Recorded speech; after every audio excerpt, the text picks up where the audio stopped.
All right, so compartmentalization is something that I kind of go between the Unit 2 and Unit 3 here because it fits in both locations.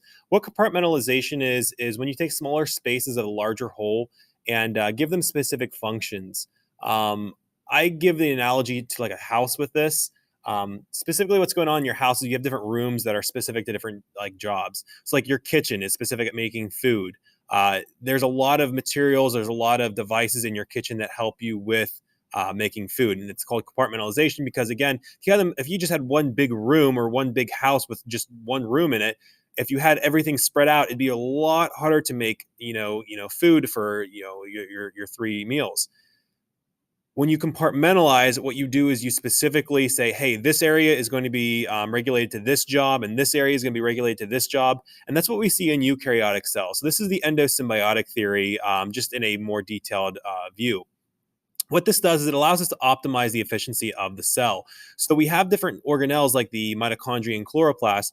We're going to decrease surface area and we're going to put all of the enzymes needed for that process. Or like, for example, in mitochondria, you need cellular respiration enzymes. In chloroplast, you need the photosynthetic enzymes. We're going to delegate all those enzymes to one specific area so we can increase the efficiency. What that does is it increases the likelihood a substrate and an enzyme are going to meet. So this compartmentalization is just allowing your cells to have certain jobs in certain organelles.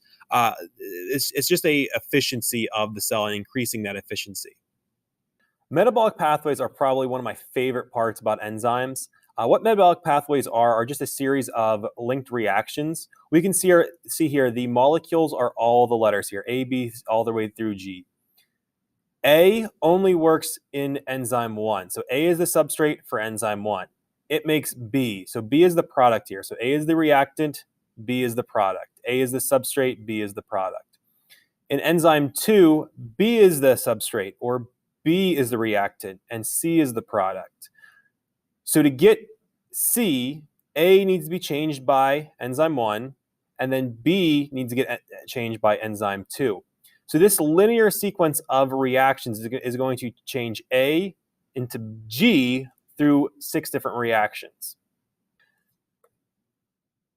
You can see this reaction where we have 2 substrates that are going to fit into enzyme 1 that are going to, again, make a product. That product's going to fuse with this substrate into enzyme 2.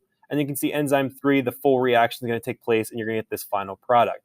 This is an enzyme pathway. And you can see here tyrosine reacting and being changed into dopa, which is dopaquinin, and then melanin here. So this is just a metabolic pathway. And we see these a ton in biology and specifically in different organelles. Metabolic pathway diseases are when there is a mutation or something going on within this pathway that we described earlier.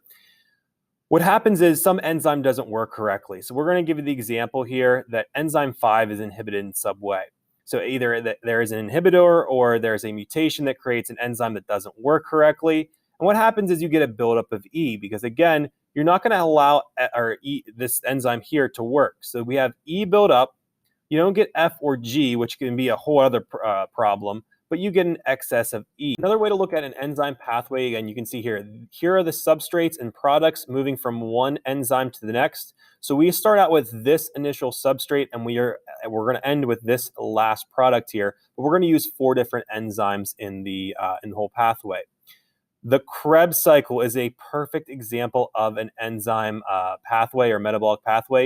You can see each one of these enzymes is going to react with the last substrate, and it's going to make something else. You can see anytime you see that ACE, that means there's going to be an enzyme there. And like for this enzyme, it's maltate dehydrogenase. It's going to take maltate and change it into oxalo acetate. So this is an example of a metabolic pathway. Something that we learned about with inhibitors with this specific process. We have this metabolic pathway.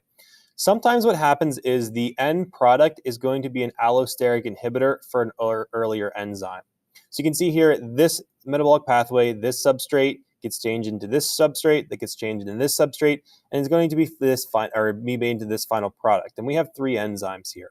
What happens is this end product is going to come here and inhibit or stop enzyme 1. The reason why we want to stop enzyme 1 is so we don't get an abundance of this end product. we want to regulate. Again, one of the key themes for AP biology is regulating different processes. So we're going to regulate this process by having this end product fit here in the allosteric site of enzyme 1 and stop this process. Now, what that does is it stops enzyme 1 from making A, which then there's no more A left after this gets used up. That's going to stop the production of B, which is going to, in turn, stop the production of this end product. We're going to regulate how much of this end product is going to be produced from this metabolic pathway.